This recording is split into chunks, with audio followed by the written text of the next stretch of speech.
तिला इकडं घेऊन या. वसुदेवानं काय केलं, टोपलीमध्ये घातलं, दरवाजाच्या सगळ्या साखळ्या तिकड्या कोण निघली आणि त्या मथुरेतून भगवंताला घेऊन वसुदेव यमुना नदी पार करून गोकुळामध्ये येत होते. यमुनेला महापूर आला, पाऊस आला. रात्री उगाच पाऊस आला नव्हता,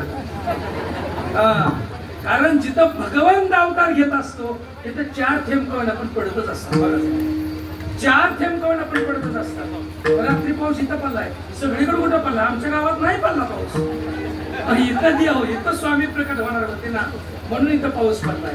भगवंत अवतारला, पाऊस चालू झाला, नदीला महापूर आला, नदीनं पात्र मोठं केलं, वसुदेवाच्या नाकातोंडात पाणी चाललं. भगवंताला दया आली, त्याने आपला पाय काढला, नदीमध्ये दर्शन दिलं यमुना.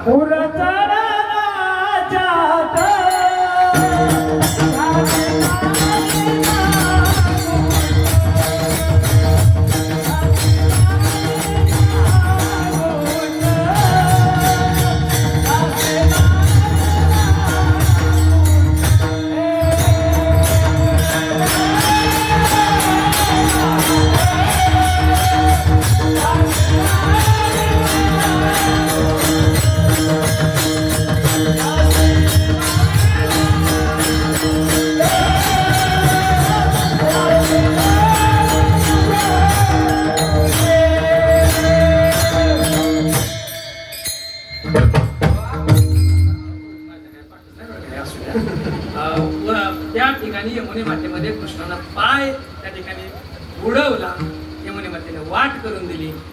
माया त्या ठिकाणी भगवंताला पसरलेली होती. अख्खं गोकुळ, अख्खं नंदराजाचा वाडा होता, सगळे सामसूम झोपलेले होते. त्या ठिकाणी कन्या जन्माला आलेली होती. भगवंताला तिथे ठेवलं, मायेला उचललं, ती माया होती, मायेला उचललं.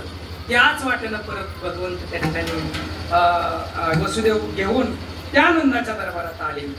नंदाच्या दरबारात आले, कडी कुलपक वडलं होतच्या जसंच्या होतं तसं लागलं. माया भगवंताने काढून घेतली आणि ती माया रडायला लागली. मोठ्यानं आवाज झाला. कंसाला झोपच नव्हती, कारण मारणारा 8वा होता. 8वा जन्मला, रडण्याचा आवाज आला. कंस धावत पळत आला. कुठे तो माझा शत्रू, कुठे तो 8वा बघितला तर म्हणजे 8वा मारणार होता म्हणजे मुलगा होता, ही तर मुलगीच आहे. पण आधीच नारद मुनीने सगळं पॅक करून ठेवलेलं होतं, कारण बाल हत्येचा पातक झाल्याशिवाय याचा गळा भरत नाही. बाल हत्येने सांगितलं, नारद मुनीने सांगितलं. तुम्हाला खरं सांगू का, नारद मुनी एक असं पात्र आहे बघा, त्यांचं सगळं पक्षात चालतं. कुठल्याही पक्षात जाऊ द्या तुम्ही, कंसाकडे जाऊ द्या तेवढाच मान, रावणाकडे जाऊ द्या तेवढाच मान, तुम्ही हिरण्यकश्यपूकडे जाऊ द्या.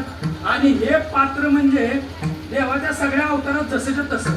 काय काय माणसं म्हातारीच होत नाही बघा, तशी तरुणी असते. आपण कवा बघतो तेव्हा बसून तसंच आहे. जसं नारद मुनी तसंच आहे. नारद मुनीमध्ये काय बदल झाला ते सांगा तुम्हाला. त्यांनी आधीच सांगितलं होतं, सोडू नको कुणी आला तरी. कंसानं तेवढं ध्यानात ठेवलं होतं, मुलगा असो ना तर मुलगी असो, मारायचं म्हणजे मारायचं. माझा शत्रू आहे का, मुलगा आहे का, मुलगी आहे, नाही बघत. पायाला धरलं, गरगर गरगर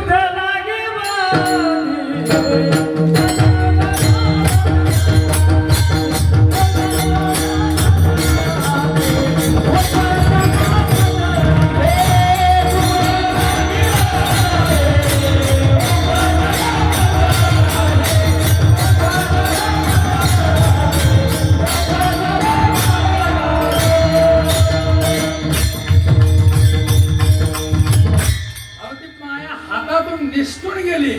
रात्री कशा विजा चमकत होत्या, तशी कडकड कडकड कडकड कड वीज चमकल्याने आकाश व्हायला लागले. तुझं वधी लागी, तुझं लागी वधी उपजला मजा आली.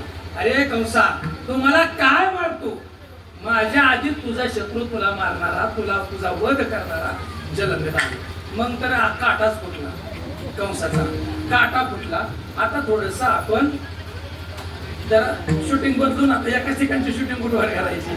गोकुळात येऊ, माया काढून घेतली आणि बाळ रडायला लागलं.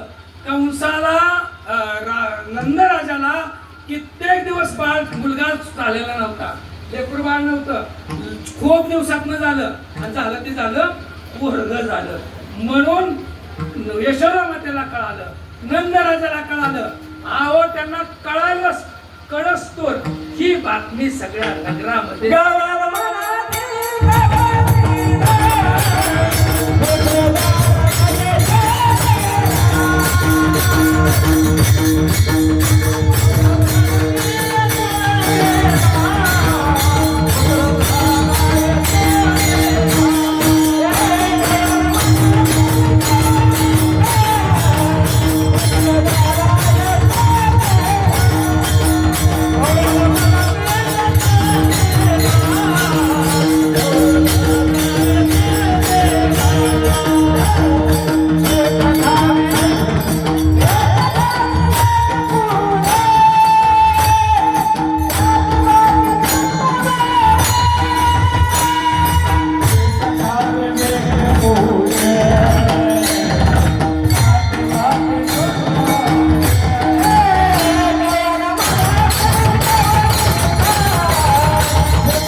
यशोदा मातेच्या दाशीला कळाले. दाशीला त्या गवळणीला सांगितले. अहो गवळणी त्या राजानं प्रेम केलं त्या प्रजेवरती. अहो राजाला मुलगा झाला म्हणजे आपल्याला मुलगा झाल्यानंतर जितका आनंद होत नाही तितका आनंद त्या प्रजेला झाला, त्या गवळणीला झाला.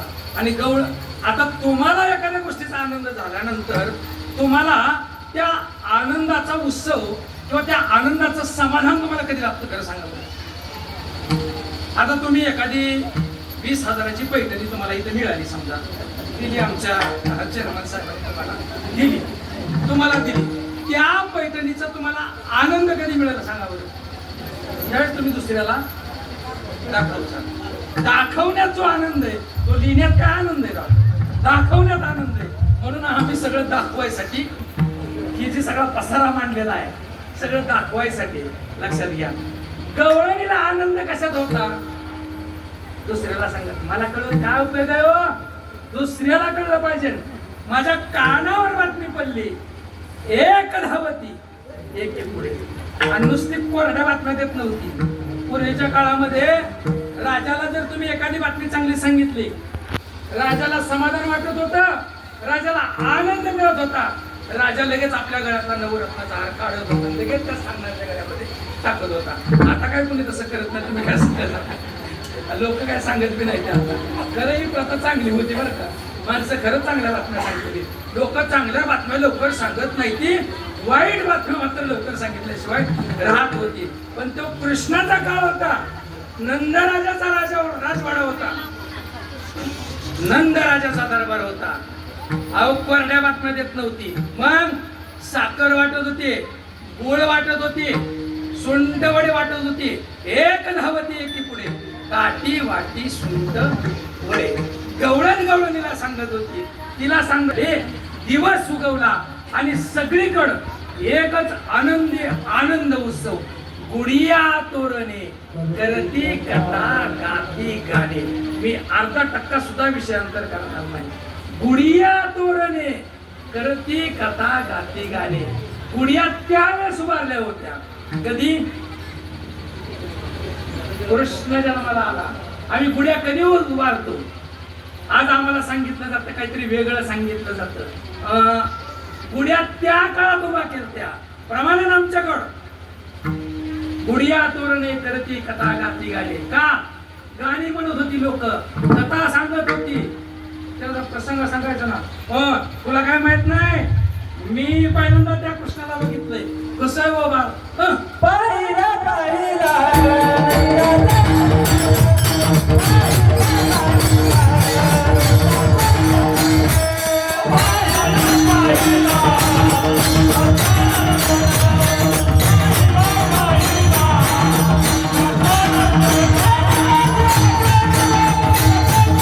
Thank you.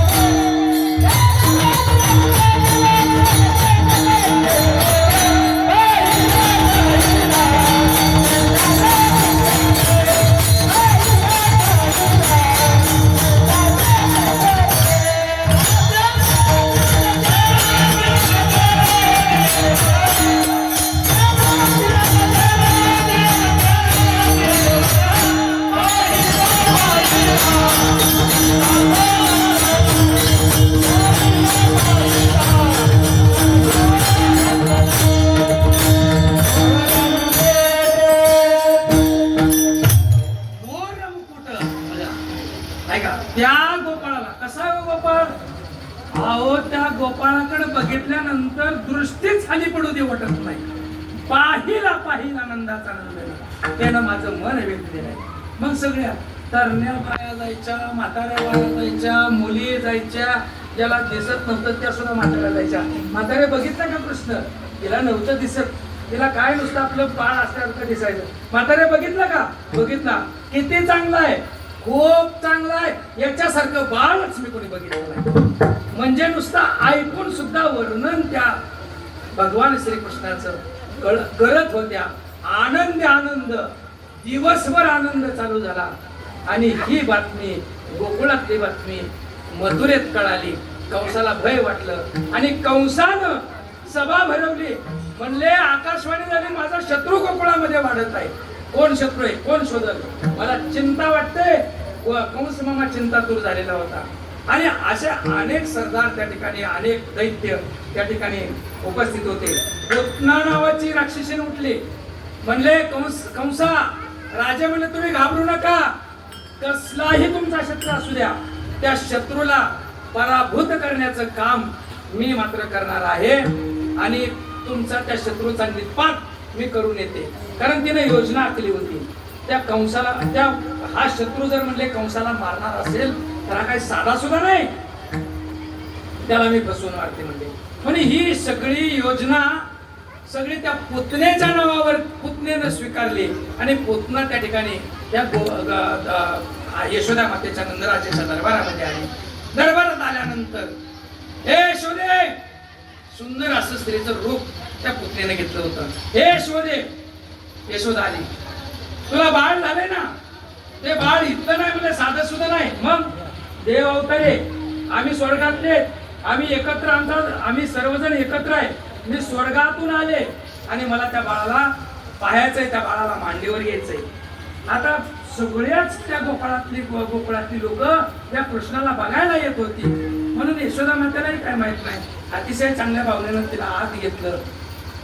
पण कृष्णाला त्या ठिकाणी नुकतंच यशोदा मातेनं झोपवलेलं होतं. यशोदा माता म्हणजे तुम्ही बसता का थोडा वेळ? मी कृष्णाला आत्ताच झोपवले. कृष्ण झोपतच म्हणला.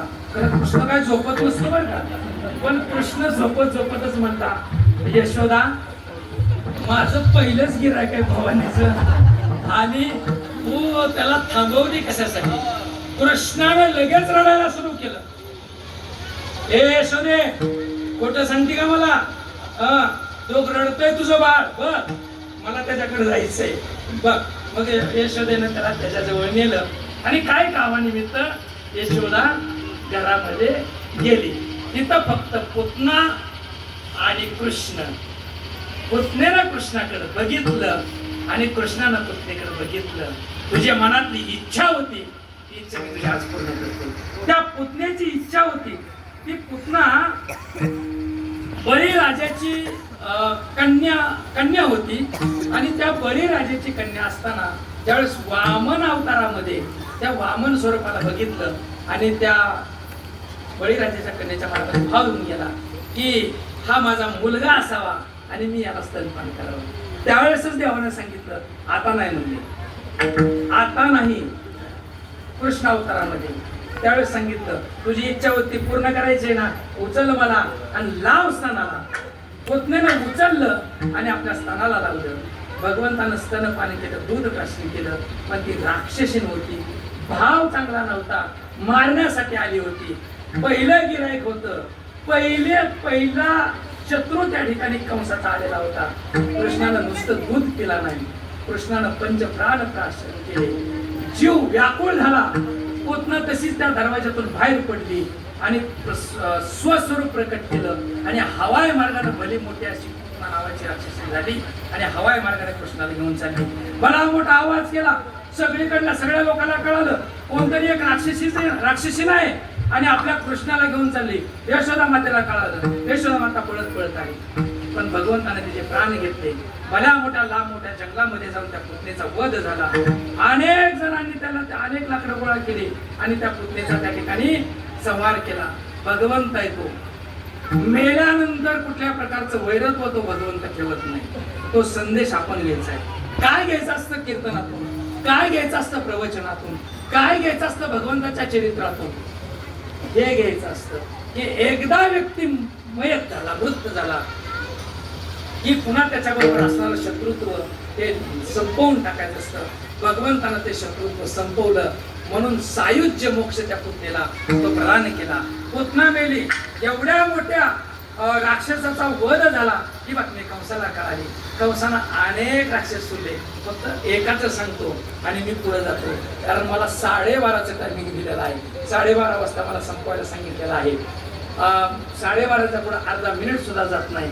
12:30 मध्ये मला कृष्णाला थोडस मोठं करून पुन्हा वृंदावनात यायचंय आणि तिथं काला करायचा आहे. तिथला काला झाल्याशिवाय इथला काला आपल्याला मिळणार नाही, हे ठरलेलं असतं. म्हणून 12:30 वाजता सगळं संपणार आहे. ज्यांना कुणाला वाटत असेल 12ला संपवायचंय, टायमिंग 12चं पुकार देते, का संपन आहे. म्हणून तुमच्यासाठी मी, कारण महाराजांनी रात्री सांगितलं होतं 9:30ला चालू करायचं, पण 9:30ला काय चालू झालं नाही. आमचा भारत देश आहे थोडासा, तुम्हाला यासाठीच खरं तर टायमिंग हातच होतं, पण तुम्ही लवकर यावं म्हणून 9:30 पुकारलेलं होत असू द्या. म्हणून दुसरा एक राक्षस पाठवला, महाबळ नावाचा एक दैत्य होता. तो म्हणला थांबा थांबा, तसं करून चालत नाही म्हणला, हे कुठं दूध पाजायचं नाही, सुंदर होणं हे काय. मग मी जातो, काटा काट्यानंच काढायचा आहे म्हणजे, आपण काय करायचं नाही म्हणजे, आपण कशाला मारायचंय त्याला, काटा काट्यानंच काढायचा आहे म्हणजे. माझ्या डोक्यात आयडिया आहेत म्हणजे, तुम्ही माझ्यावर जबाबदारी सोपवा. मग त्याला मस्तपैकी धोतर घातलं, जानवं परिधान केलं, पंचांग घेतलं, उपर्ण घेतलं आणि भविष्य सांगायला गेले. पण त्याच्या आधीच गर्ग मुलीने भविष्य सांगितलं होतं. अवतारी पुरुष आहे, गर्ग मुलीने भरपूर भविष्य सांगितलं. यशोदा, मला तुझ्या बाळाचं भविष्य सांगायचे. दारात आला तो महाबळ, घट्ट झाले ते ब्राह्मण नाही, तुला माझ्या तुझ्या बाळाचं भविष्य सांगायचे. यशोदा माता म्हणली, अहो गर्ग मुलीने आताच भविष्य सांगितले, म्हणजे सारखं सारखं काय भविष्य सांगायचं. नाही म्हणले, गर्ग मुलीने सांगितलेलं भविष्य खोटं आहे, आम्ही स्वर्गातले आहोत, मला भविष्य सांगायचे. बरं म्हणलं सांगा बाबा, आता काय सांगायचं तुम्हाला, भविष्य सांगायचं तर सांगा. म्हणून महाबळ भट्ट त्या ठिकाणी भविष्य सांगायला गेला. आता ती काय भट होते का, ते काय ब्राह्मण होते का, ते राक्षस होते. पण सगळी लीला, सगळी नाटकं ते ब्राह्मणासारखं करत होते. पंचांग ठेवले, पाटावर बसले, टेकायला एक पाठ होता, पाटीला एक पाठ, बसायला एक पाठ, पंचांग उघडले आणि भविष्य सांगू लागले. यशोदे, तुझं जे बाळ जन्माला आले ना, हे बाळ काय साधं सुद्धा नाही, मग हे अवतारे. कृष्ण त्या पाळण्याच्या सांधीतनं फटीतनं त्या महाबळ भट्टाकडे बोलत होता. ठीक आहे, व्यवस्थित आहे, तू सांगतोय ती व्यवस्थित आहे. हे बाळ साधे सुद्धा नाही मान्य, हे जे आहे ना अवतारी बाळ आहे मान्य, तुझ्या कुळाचा विनाश करणार आहे. भगवंत म्हणला मान्य झाला ना विनाश, द्वारका पाण्यात गेली ना. यशोदे, हा तुझा बाळ चोऱ्या करणार आहे. म्हणला मान्य. यशोदे, ह्याला काही ठेवू नको, ह्याला लगेच मारून टाक. देव म्हणला माझ्याच घरी येऊन माझ्याच जीवावर उठला. देवानं मान थोडी अशी केली, नजरेनं पलीकडे पाटा होता, पाटा. पाटा म्हणजे आता इथं जुन्या महिला आहेत त्यांना माहिती आहे, मिरच्या वाटायचा पाटा होता आणि वर वन टाईप होता. इथं उभा करून ठेवलं होतं भिंतीला. एक मुसळ होतं, कुटायचं मुसळ होतं आणि भगवंता नुसतं ते हे भविष्य सांगताना ते सगळं गडी आधीच तयारीत होतं. कृष्णाला सांगितलं थांबा, जरा म्हणजे खरं सांगते देवा, तुम्हाला ते चोर म्हणलंय, असू दे मी चोरीच करणार आहे पुढे जाऊन, हा असू दे, पण मी काय चोरणार आहे माहितीये का, तुमची सुद्धा देवाने चोरी केली बघा. तुमचा भाव चोरला देवाने, तुमच्या हातात तुमचा भाव नाही म्हणून तुम्ही कामधंदा सोडून इथं आलाय ना. इथे येऊन बसायची कारण काय, तुमचा भाव देवाने चोरलेला आहे. त्या गोपिकांचा भाव देवाला ठेवला. म्हणजे असू दे म्हणले. अहो म्हणले तुमच्या कुळाचा विनाश, म्हणले पुढे जाऊन आम्ही तेच करणार आहे म्हणले. असू दे म्हणले. पण याला मारून टाक म्हटलं की त्याने त्याच्याकडे म्हणले हा पाटा उठला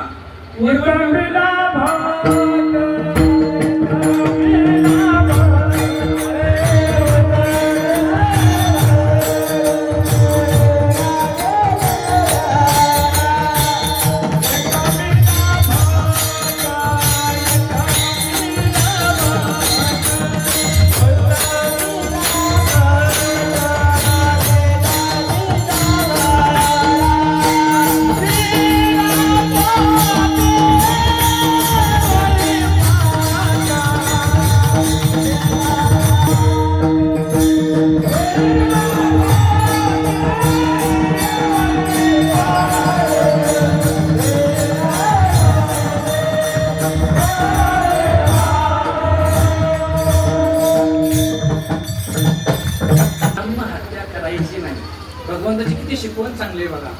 ब्रह्महत्या करायची नाही, मग फक्त त्याची विटंबना करायची. त्या पाट्याला वरवंट्याला मुसळाला आज्ञा केली त्यांनी. एक एक एक एक ठोका टाकायला सोडून त्याला पाटा उठला, पाटाच्या पाठीवर ठोका दिला.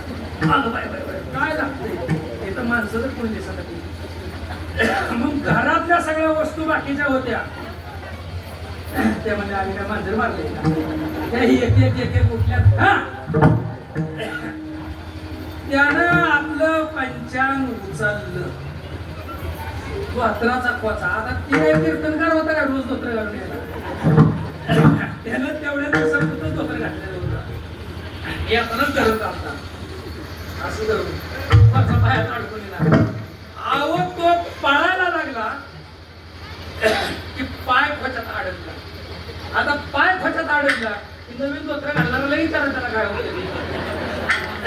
पाय खोच्यात अडकला की कष्टात भेटला.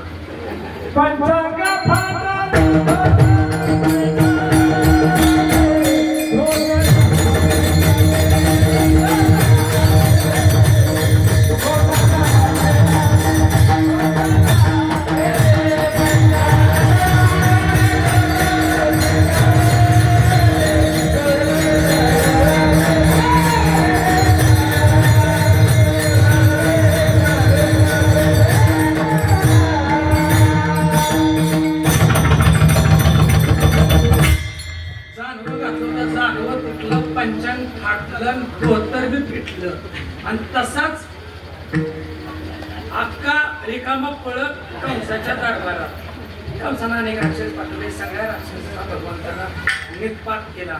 यशोदा मातेला काळजी वाटू लागली. यशोदा माता त्या भगवंताची काळजी घेऊ लागली. वेळ कमी असल्यामुळे भगवंत दणक्यात मोठा व्हायला लागला, मोठा झाला. सगळ्यांना त्याचा लळा लागला. भगवंताला सुद्धा त्या गोपिकांचा लळा लागला. पण गोपिकाच्या कामात असायच्या, त्या दुधाचा व्यवसाय त्यांचा असायचा. मथुरेला दूध घ्यायला लागायचं. आणि भगवंत त्या गोपिका लवकर याव्या त्या म्हणून तो भगवंत काय करायचा, रडायचं सोडून घ्यायचा.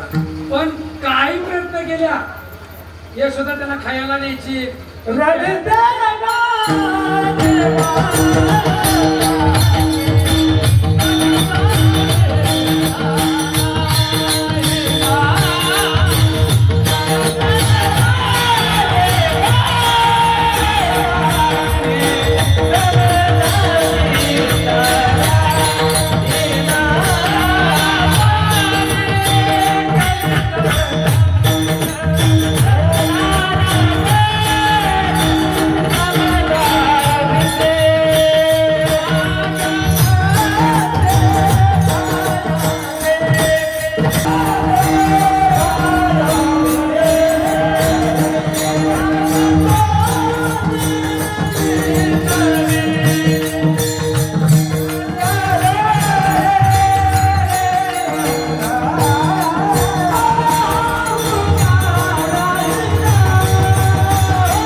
तो कोटून निजविते परीने राहीशी आहे. कारण त्याला लळा कुणाचा लागला होता? त्याला लळा राधेचा लागला होता.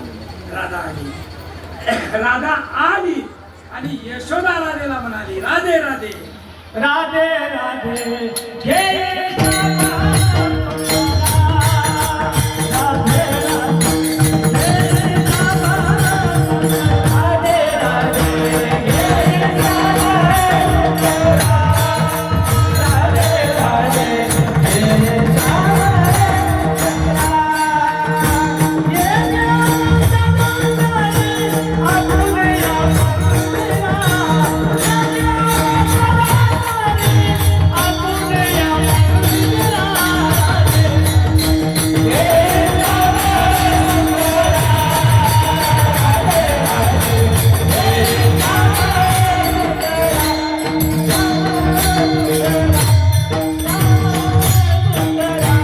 यशोदा माता त्या राधेला म्हणाली, राधे राधे राधे या श्याम सुंदराला गे. राधेच्या जवळ श्याम सुंदर गेला, गिरणायचा मग असं कर, तिथं रडतंय जरा थोडी जागा बदल कर. राधा तू तुझ्या घरी त्याला घेऊन जाय खेळायला. कृष्णाला बी ते पाहिजे होतं आणि राधेची बी खूप इच्छा होती की आपल्या घरी बाळा यावं. राधा त्या कृष्णाला घरी घेऊन गेली. राधेचे पती काही घरी नव्हते, कोणी सासू घरी नव्हती, दोघच घरी होती. राधा त्या तिच्या बेडरूम मध्ये कृष्णाला घेऊन गेली आणि त्या कृष्णाला खेळवत होती, त्या कृष्णाबरोबर संवाद करत होती. आणि राधेच्या मनामध्ये भाव आला की हा कृष्ण माझ्या एवढा असता तरी. राधेच्या मनामध्ये प्रेम निर्माण झालं, जिव्हाळा निर्माण झाला आणि तिच्या मनामध्ये भाव निर्माण झाला की हा कृष्ण माझ्या एवढा असता तरी. आता हे कृष्णाला कळायला काय परिस्थिती, तो मोठा झाला आणि कृष्णानं त्या ठिकाणी संवाद केला, राधेबरोबर गप्पा मारल्या. लहान होतं तर काय गप्पा मारता येत नव्हत्या, मोठे गप्पा मारल्या. पण कृष्णानं लीला केली की राधेचे पती बोलवून घेतले आणि दरवाजावरती कडी वाजवली, राधा मी आलोय, उघड दरवाजा. हे कृष्णा, हे माझे पती आले, तू बारका हो बरं. राधा मला मोठा येत हो, मोठं वाता येत होतं पण बारकं वाता येत नाही. राधा म्हणली, चष्टा मस्करी करायचं बंद कर, तुला ओळखलंय मी, तू काय साधा सुद्धा नाही, तुला सगळं येतं. राधा खरं सांगतो तुला, मला येत नाही. तिकडून बाहेरून आवाज यायचा, राधा दरवाजा का उघडत नाही, का उशीर लागला, झोपली का तू, कुठे गेली तू, दरवाजा का बंद नाही. जसा जसा दरवाजा उघडायला उशीर व्हायला लागला तसा राधेच्या नवऱ्याला संशय आला की राधा दरवाजा का उघडत नाही, काय केलं तर नाही ना राधेनं, का दरवाजा उघडत नाही, आजारी तर पडली नाही का, चक्कर तरी होऊन पडली नाही का, दरवाजा तसा. पण हे काय बारकं होईना, आता बारकं झालं, आता एवढ्या मोठ्या ती बी ओळखीचं नाही, मोठा कृष्ण झालेला ते बी ओळखीचा नाही, कोण आहे ती, बाबा नवीनच दिसतोय. आता नवीन बाबा जर आपल्या बायको बरोबर दिसला तर आपली किती पंचायत होईल, आपली बदनामी होईल, आपली इज्जत जाईल. विनवणी केली, कृष्णा तुझ्या पुढे मी नतमस्तक होते, पदर पसरते, लहान हो ना दादा, तू काही कर, मला लहान होता येत नाही. राधेनं त्या भगवंतावर त्याला भार टाकला आणि दरवाजाची कडी काढली. राधाशी तर कापत होती, अंगातून घामाच्या धारा येत होत्या आणि दरवाजा उघडल्याबरोबर पती म्हणते, राधा दरवाजा उघडायला उशीर का केला आणि हे बाळ पण असेल. माग बघते तर कृष्ण लहान झालेला होता.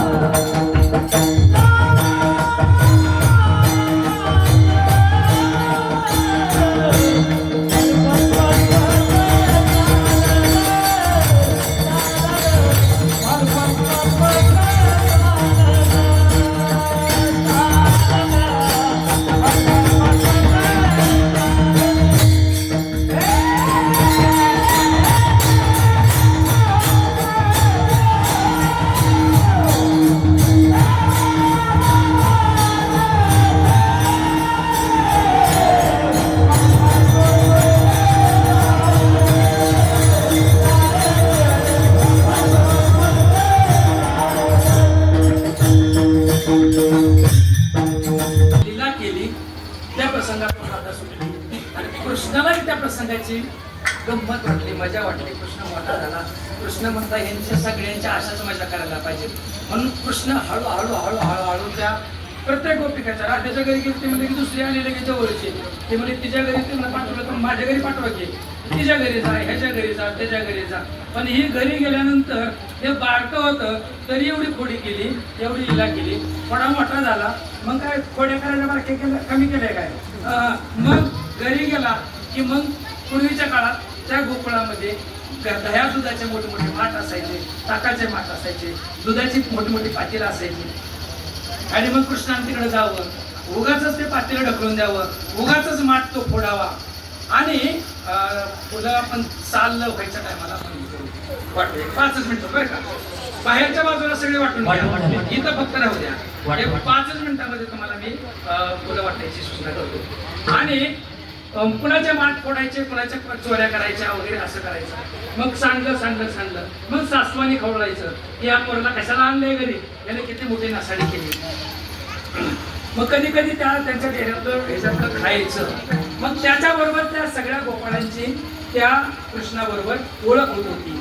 आणि ज्या वेळेस हे सगळे गोपाळ त्या भगवंताच्या संगतीत आले, त्या गोपाळांना आधी भीती वाटत होती. पण भगवंताची संगत केली की त्यांची भीती नाहीशी झाली. तुझी संगती झाली आमची निश्चिंती. कृष्ण मोठा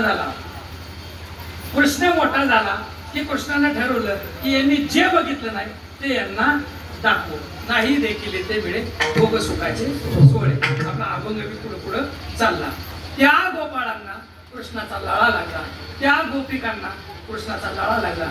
कृष्णाचा लाळा जरी लागला तरी कृष्ण खोड्या केल्याशिवाय राहत नव्हता. मग त्या सगळ्या गोपाळांना त्यांनी एकत्र केलं. म्हणले असं आपल्याला नुसतं येण्या जाण्यावर परवडतं, हे काहीतरी पाहिजे म्हणले खायला प्यायला. म्हणजे तुम्ही लयच किरकोळ काढी पहिला दिसतं. म्हणजे का खाते एवढं मोठं दूध दुखतं तुमच्या घरी, सगळं दूध दुखतं घरी, पण जाते सगळं मथुरेच्या बाजाराला. मग म्हणजे मथुरेच्या बाजाराला जाऊ द्यायचं नाही. मग बाजारला जाणाऱ्या गाड्या सगळ्या अडवायच्या. मग गाड्या पण तेव्हा त्या आमच्या गोपिकांच्या डोक्यावरती माठ होते. मग माठ फोडायचे, ते असे ते मारायचे, ते सगळे दगड मारायचे, असायचे बघा ते गलोरी. त्यांना माठ फोडायचे, दुधाचे माठ फोडायचे, ताकाचे माठ फोडायचे, दह्याचे माठ फोडायचे. मग बाजारला जाऊ द्यायचं नाही. त्यांनी बाहेर जाणारा माल सगळा त्यांनी अडवला.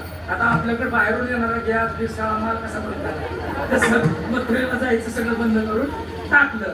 आणि ते दूध त्या सगळ्या गोपाळांना द्यायला लागलं. मग एखाद्याच्या घरी जाऊन चोऱ्या करायच्या, तुझ्या घरची देत नाही ती का, मग तुझ्या घरी टाका टाकायचा. ज्याच्या घरी देत नाही ती त्याच्या घरी टाका टाकायचा. मग गोपकांच्या हाताला येणं म्हणून असं वरती शिंक बांधायचे. शिंक हे तेव्हापासूनचे शिंक आहे, हे शिंक बांधायचे. मग त्यांनी मग वरती आहे काय बरं मांडा स्टुलन लावा शिडी. त्या काळात त्या शिड्यावर त्या स्टूल होते. मग एकामेकाच्या खांद्यावरती उभा राहायचं, लगोरी. मग अशा प्रकारचे लगोरी करायचे आणि त्या शिंक्यातलं दही दूध खायचं. आणि उगाच जाता जाता सासवाला दम देत होत्या म्हणून उगाच त्या सुनेच्या तोंडाला पुसायचं. हे बघा म्हातारे, तुझ्या सून खाल्लंय दूध दही दूध आणि आमच्यावर आळ घेतली. मग तिनं सांगायचं कृष्णा माझ्यावर आळ येतोय, सासू मला बोल केले बाबा. त्या काळातल्या सासवा सुनेला रागवत होत्या, बोलत होत्या. आताच्या सासवानं त्या भानगडीत पडू नका. मलाच सांगितलं मी, हे नुसतं ऐकायचं असतंय, याचं घरानुकरण करायचं नसतंय. नाहीतर तुम्ही सुनाला काय बोलायला गेला की तुमचा हिचकुवा सगळा झाल्याशिवाय राहणार नाही. तुम्ही माझ्या नावानं महाराजांच्या नावानं बोलता, तुम्ही काय बोलू नका. आपण गरीब होणे आपण जसं आहे तसं तुमचं तुम्ही राहा. त्या काळातल्या सासवा बोलायच्या. मग सोना म्हणायच्या आम्ही नाही होत. बघा ना, मग सासूच्या बी लक्षात आलं की हे काय साधं म्हणजे प्रकरण नाही. म्हणजे हे करतात म्हणून कृष्णाला म्हणले आपण सगळ्या गवळणी तक्रार करायला कृष्ण यशोदा मातेकडे आल्या.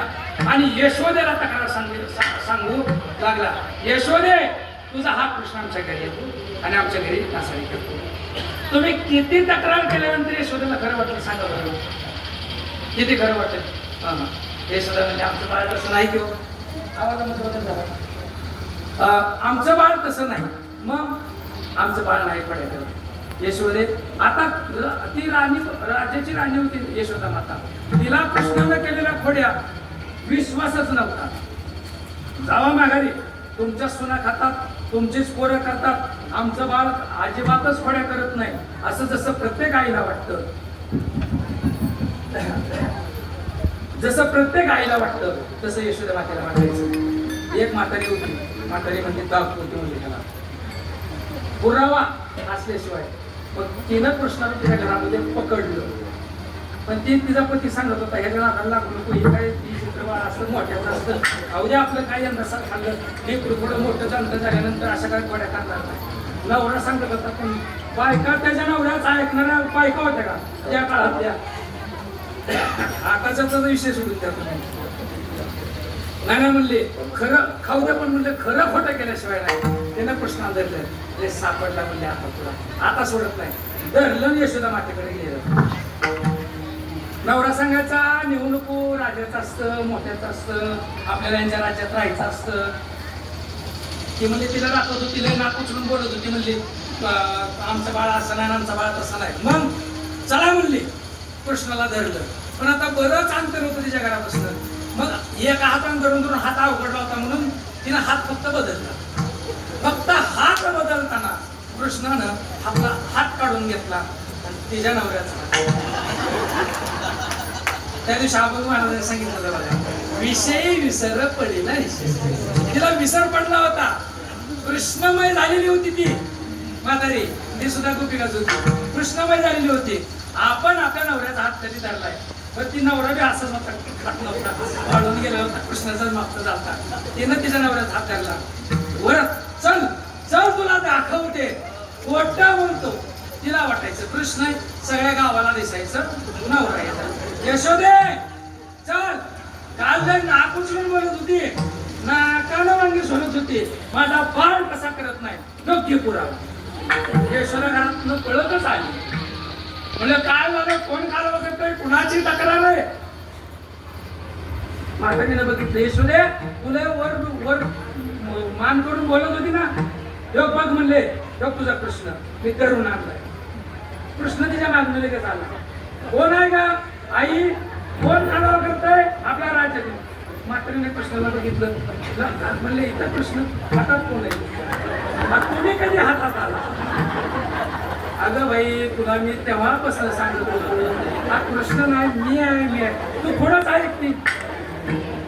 अशा प्रकारच्या कृष्णानं लीला केल्या. आणि यशोदा मातेला सुद्धा खात्री वाटली की आपलं बाळ म्हणजे काय थोडस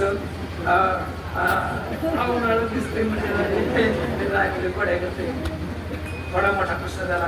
कृष्णा इथं थांबू नको, आता तुला शाळेत घालायचंय.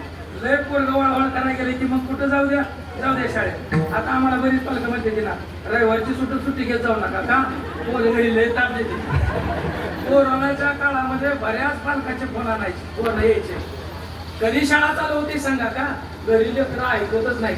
आता तुम्ही त्यांचं आई बाप नाही, तुमचं ऐकत नाही ते, आम्ही काय गुंत घेतलं ते ऐकवायला सगळं. तुम्ही असू द्या काय अडचण नाही. मग कृष्णा इथं थांबू नको. मग 12:30 वाजून गेले, चला म्हणलं तुम्ही शाळेत जा. मग कृष्णाला कुठं, कृष्णाच्या घरी 9 लाख गायी होत्या. त्या गायी राखण्यासाठी कृष्णाला त्या गोपाळांबरोबर गाय गोपाळ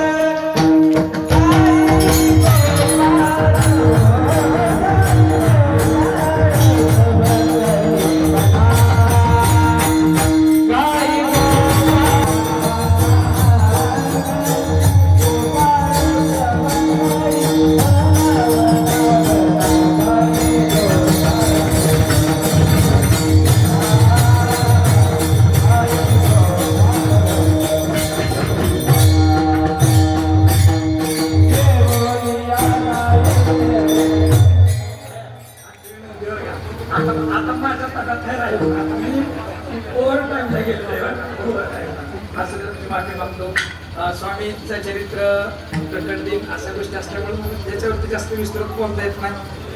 मर्यादा पडतात, आपल्याला वेळेचं भान राखावं लागतं. काय अधिकारी माणसं आहेत, कामाची माणसं आहेत, सगळ्यात वेळेच्या वेळेला सोडणं गरजेचं असतं.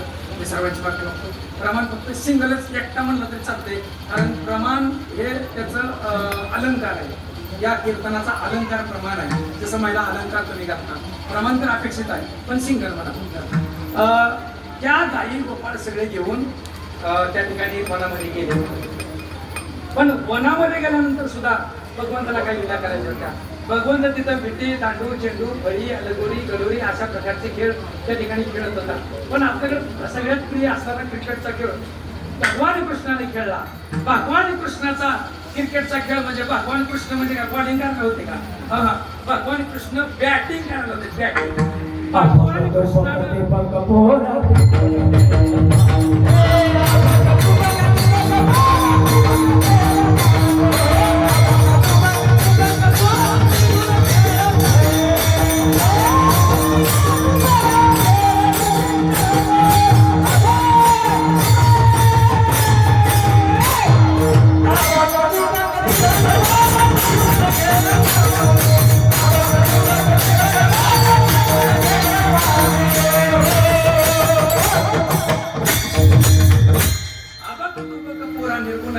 भगवंताचा खेळ निर्गुण होता. कोणत्याही खेळाच्या पाठीमागे भगवंताचं काहीतरी कारण होतं. भगवंतानी बॅटिंग करायला चालू केली. क्रिकेटचा साधा चालू होता. भगवंताकडे बॅटिंग नव्हती. भगवंताचा क्रिकेट म्हणजे साधा सुद्धा नाही. इथं युवराज सिंग, महेंद्र सिंग धोनीच्या सिक्सर सारखा सिक्सर नव्हता. भगवंताचा सिक्सर स्टेडियम आणि चेंडू यमुना डोहामध्ये जाऊन पडा. बर त्या काळात आताचा चेंडू बाहेर गेला की मग लगेच ते पुरावा बाकीचे गोपाळ म्हणायला लागले, अरे कृष्ण काय एवढा मोठा फटका मारत असते ती का? कृष्ण म्हणाला, तुम्हाला काय माहिती मी का फटका मारलाय ते? कृष्ण गेला आणि झाडावरती चढला आणि झाडावरनं त्या यमुनेच्या डोहामध्ये उडी मारली. त्या यमुनेच्या डोहामध्ये कालिया नावाचा त्या ठिकाणी सर्प होता. तो त्या ठिकाणी गुराढोरांना विश्वास करत होता. लोकांना पाणी प्यायला, गोपाळांना पाणी प्यायला त्या ठिकाणी विश्वास करत होता. कालिया मर्दन केलं. त्या ठिकाणी कालियाच्या 2 पत्न्या होत्या. त्या पत्न्यांनी विनंती केली. त्या ठिकाणी त्यांचं कुंकू, त्यांचं सौभाग्य मागून घेतलं. भगवंताने सांगितलं, इथं राहू नको, इथं माझे गोपाळ आहेत, इथं माझ्या गायी आहेत, तू इथून निघून जा. तो कालिया भगवंताला वर घेऊन आला. इकडं तोपर्यंत यशोदा माता सगळी त्या ठिकाणी गोपाळातली मंडळी गोळा झाली, घाबरली. भगवंतात त्या बासरी वाजवत त्या कालिया मर्दन त्या ठिकाणी कालियाच्या मस्तकावरती केला. त्या भगवंताच्या लीला अनेक भगवंताची काळजी वाटू लागली. दुपार झाली, 12 झाल्या, 1:30 झाल्या, 1:45 झाले. गोपाळ म्हणले, कृष्णा अरे तुझा खेळ थांबव का? आमचा पोटोबा कालवा खायला लागला, पोटात कावळं वरडायला लागलं. अरे कृष्णा भूक लागली. कृष्ण म्हणला, ठीक आहे, डबा आणला असतील की डबं? इथं काय पंगत नाही म्हणले, डबा काढा डबं. इथं आहे बरं का पंगत. कृष्णाने सगळ्या गोपाळांना डबं. आता ही राजाचं पोरगं होतं. राजाचं पोरगं जरा थोडस आता महाराज लोकांना कसं उंचावरती बसवते कोंबडं बिंबडं टाकून, तसं हे राजाचं पोरगं होतं. कोंबडं टाकून बसलं, डबा खायला बसलं. मग आता तिथं काय सगळ्या ह्याच्यातली कॅटेगरीतली माणसं त्या ठिकाणी, कॅटेगरी म्हणजे जातीतली सगळ्याच होती. जातीतली होती, गरीब होती, श्रीमंत होती. कोणाच्या चपात्या होत्या, कोणाच्या भाकरी होत्या, कोणाच्या बाजरीच्या भाकरी होत्या, कोणाच्या आणखी शिळ्या भाकरी होत्या. सगळ्यांनी आपापलं खायचं. पेंड्या नावाचं त्याच्या गरीब होतं पेंड्या, त्यांनी शिळ्या भाकरी आणल्या होत्या डब्याला घालून. आई म्हणले उशीर झाला, रात्रीचं शिळा आहे म्हणजे जा घेऊन घरी.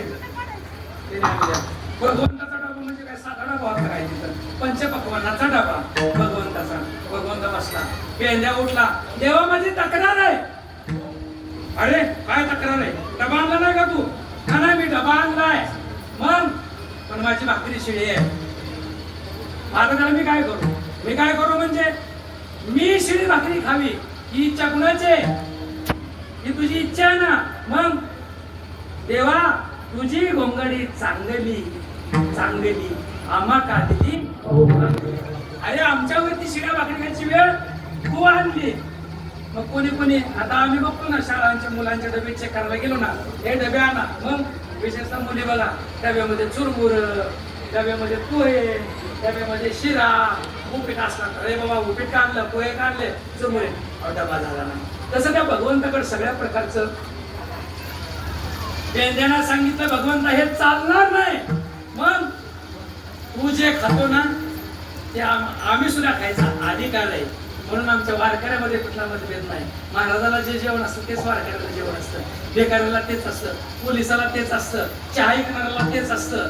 अजून दिंडीमध्ये जी हौसे गवसे नवसे जे असतात त्या सगळ्या एकच असतं, बदल नाही. का? देवानं त्याचा काला बनवला. बरोबर?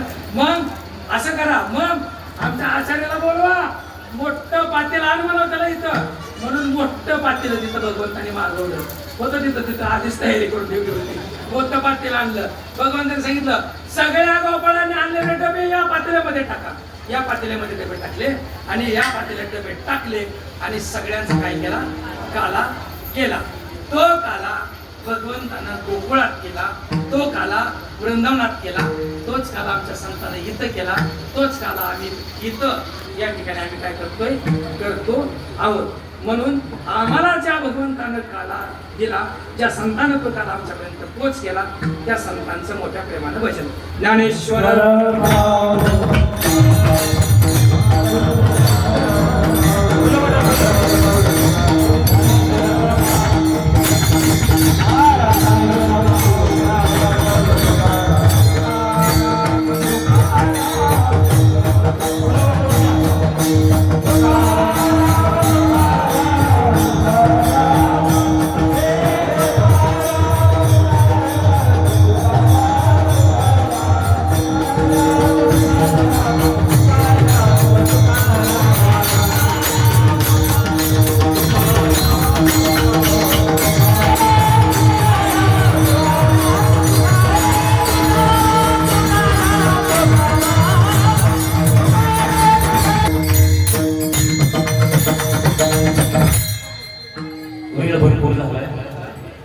वेळ भरपूर झालेला आहे.